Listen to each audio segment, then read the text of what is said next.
नमस्कार। आदर्श शिक्षा समिति सिरोही के YouTube चैनल में आप सभी भैया बहनों का हार्दिक स्वागत, अभिनंदन। आज हम कक्षा षष्ठी विषय सामाजिक विज्ञान, जिसमें भूगोल विषय की जानकारी प्राप्त करेंगे। वीडियो क्रमांक 6, अध्याय क्रमांक 1, सौरमंडल में पृथ्वी। पूर्व में हमने सौरमंडल के बारे में अधिकांश जानकारी प्राप्त कर ली है। आज हम इस सौरमंडल इसके बारे में आज हम जानकारी प्राप्त करेंगे। इनका निर्माण कैसे हुआ, तो हम आगे अध्ययन प्रारंभ करते हैं। सर्वप्रथम यह जो आपके सामने जो चित्र दिखाई दे रहा होगा, यह चित्र सौरमंडल का है। पूर्व में हमने पढ़ा सौरमंडल, इसमें सूर्य से लगते हुए 8 ग्रह बुध, शुक्र, पृथ्वी, मंगल, बृहस्पति, शनि, अरुण और वरुण, ये 8 ग्रह, तो इनके बारे में आज हम चर्चा करेंगे। बुध, शुक्र, पृथ्वी और मंगल, यह जो ग्रह है, इन ग्रह को आंतरिक ग्रह कहा जाता है, क्योंकि यह सूर्य के सबसे पास में है, सबसे नजदीक में है। बृहस्पति, शनि, अरुण और वरुण, यह जो ग्रह है, इन ग्रहों को बाह्य ग्रह कहा जाता है। यह सूर्य से अधिक दूरी पर स्थित है। अब हम इनका जो निर्माण हुआ है, आंतरिक ग्रहों का निर्माण, इनका जो निर्माण है, आंतरिक ग्रहों का निर्माण चट्टानों से हुआ है। और जो बाह्य ग्रह है, इनका निर्माण गैस और तरल पदार्थों से हुआ है। तो इन ग्रहों को गैसीय ग्रह भी कहा जाता है। इसलिए यह जो ग्रह आंतरिक ग्रह है, ये भले ही दिखने में छोटे हैं, परंतु ये बाह्य ग्रहों से अधिक भारी है, इनका घनत्व अधिक है, क्योंकि इनका जो निर्माण हुआ है वो चट्टानों से हुआ है, और इनका जो निर्माण हुआ है वो तरल पदार्थों से हुआ है। तो यह इन ग्रहों के बीच में अंतर है। सर्वप्रथम हम बुध की जानकारी प्राप्त करेंगे। तो बुध है वह सौरमंडल का सबसे छोटा ग्रह है। और रही बात बृहस्पति की, तो बृहस्पति सौरमंडल का सबसे बड़ा ग्रह आप इसको कह सकते हैं। जो पृथ्वी है, इसके बारे में हमने पूर्व में जानकारी प्राप्त कर ली है। तो इस सौरमंडल का 5वां बड़ा ग्रह है पृथ्वी, और पृथ्वी का ही एक उपग्रह है चंद्रमा, जो पृथ्वी के चारों ओर भ्रमण अर्थात चक्कर लगाता है। ऐसे ही बुध और शुक्र को छोड़कर अन्य सभी ग्रहों के उपग्रह अंतरिक्ष में मौजूद है। एक शनि का उपग्रह है टाइटन। वैज्ञानिकों ने जब उसकी जानकारी प्राप्त की, तो वहां पर पाया गया कि वहां पर स्थल मंडल, वायुमंडल और जल मंडल तीनों ही है, परंतु शनि का जो उपग्रह टाइटन है, वहाँ की वायुमंडल की प्रमुख गैस है वह नाइट्रोजन है, इसलिए वह जीवन संभव नहीं हो पाया है। तो यह इन ग्रहों की जानकारी प्राप्त की।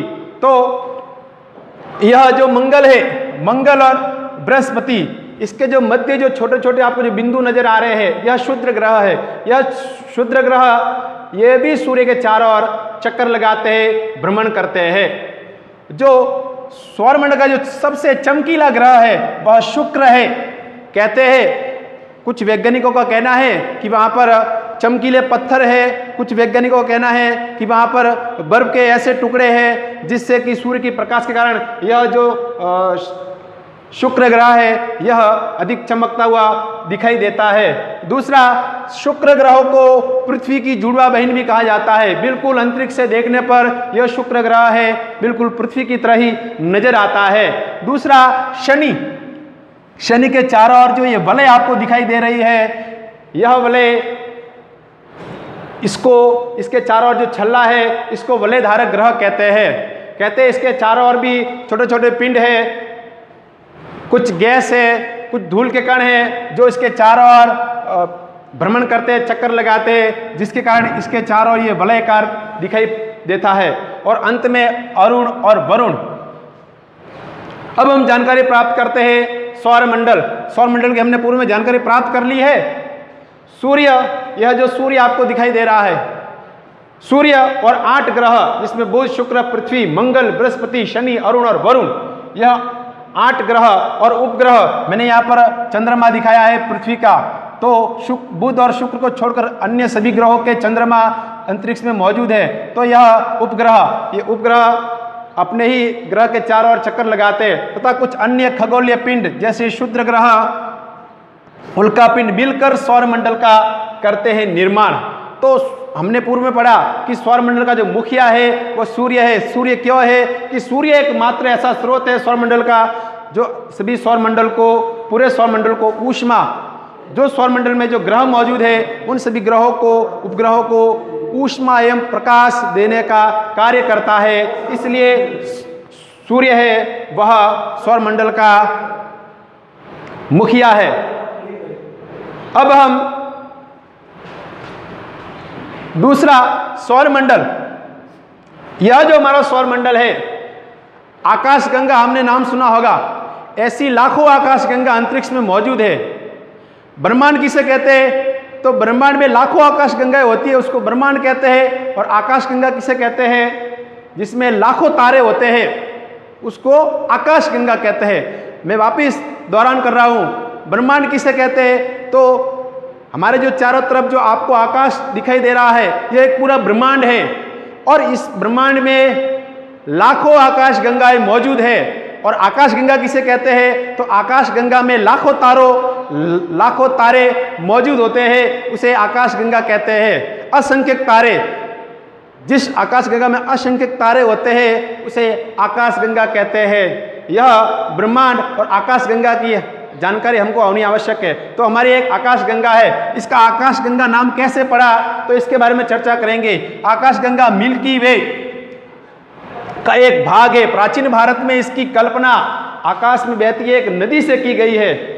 इसलिए हमारे भारत में जो सबसे पवित्र नदी मानी गई है वो गंगा नदी, इसलिए इसका नाम आकाशगंगा अर्थात आकाश में बहने वाली नदी से की गई है। इसलिए हमारे वैज्ञानिकों ने इसका नाम आकाशगंगा रखा। अब जानकारी प्राप्त करते हैं सूर्य।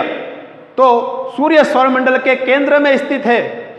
यह सूर्य है, यह सौरमंडल के केंद्र में स्थित है और सूर्य एक तारा है। सूर्य किसी का भ्रमण नहीं करता। सूर्य है वह अपनी आकाशगंगा का भ्रमण करता है। अपनी जो आकाशगंगा है मिल्की वे उसका वह भ्रमण करता है। लेकिन सूर्य है वह सूर्य सौरमंडल के केंद्र में स्थित है। तो सूर्य इन सभी ग्रहों को ऊष्मा एवं प्रकाश देने का कार्य करता है। तो इसी सूर्य की जानकारी प्राप्त करेंगे।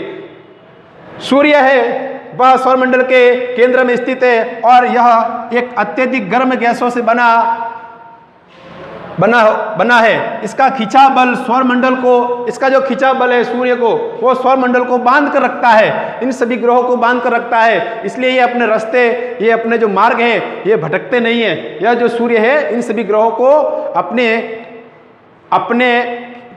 सूर्य का जो खिंचाव बल है वो सौरमंडल को बांध के रखता है। इसलिए सभी ग्रह अपनी अपनी कक्ष में, अपनी अपनी ही अक्ष में सूर्य के चारों ओर परिक्रमा करते हैं। सूर्य का व्यास, इस जो सूर्य है इसका जो व्यास है 13,90,000। ये जो पूरा गोला है सूर्य का, इसका जो पूरा व्यास है, ये जो इसका जो पूरा व्यास है 13,90,000 किलोमीटर है। सूर्य के केंद्र में 73% हाइड्रोजन और 23% हीलियम और 4% अन्य हैवी मेटल्स मौजूद है। सूर्य के केंद्र में हाइड्रोजन में फ्यूजन के रिएक्शन से होने के कारण अर्थात होने की वजह से ही सूर्य से ऊर्जा बाहर निकलती है। अब हम जानकारी प्राप्त करते हैं ग्रह। यह जो सारे बुध, शुक्र, पृथ्वी, मंगल, बृहस्पति, शनि, अरुण और वरुण, ये सारे ग्रह है। यह ग्रह क्या करते हैं? सूर्य के चारों ओर भ्रमण करते हैं, सूर्य के चारों ओर चक्कर लगाते हैं। इन सभी ग्रहों का अपना अपना क्रम है, अपना अपना समय है। मैं एक उदाहरण देता हूँ। बुध सूर्य के सबसे नजदीक है, इसलिए इसको सूर्य का एक पूरा चक्कर लगाने में 88 दिन का समय लगता है, 88 दिन का समय लगता है। जैसे जैसे दूरी बढ़ती है तो वैसे वैसे इनकी संख्या, दिन की संख्या बढ़ जाती है। जैसे पृथ्वी का सूर्य का एक चक्कर लगाने में 365 दिन 6 घंटे का समय लगता है। तो यह इन ग्रहों की जानकारी है। तो यह जो ग्रह है ये सूर्य के चारों ओर चक्कर लगाते हैं और यह ग्रह सूर्य के प्रकाश से ऊष्मा एवं प्रकाश ग्रहण करते हैं, तो ये सूर्य के प्रकाश से चमकते हैं, इनका कोई स्वयं का प्रकाश नहीं है। और रही बात उपग्रह की, यह जो उपग्रह है यह प्राकृतिक उपग्रह है, प्रकृति ने ही इनका निर्माण किया है। तो यह उपग्रह अपने ग्रह के चारों ओर चक्कर लगाते हैं। तो ये उपग्रह भी सूर्य से ही ऊष्मा एवं प्रकाश ग्रहण करते हैं। तो यह आज अध्याय 1 की हम जानकारी प्राप्त की। इसके बाद हम आगे और जानकारी प्राप्त करेंगे। इस वीडियो अगर आपको जो ग्रह कार्य मिलता है उसको अपनी कॉपी में नोट करना है और इसको समझकर पूरा ग्रह कार्य करना है। कमेंट बॉक्स में अपना नाम, अपनी कक्षा अवश्य लिखें। धन्यवाद।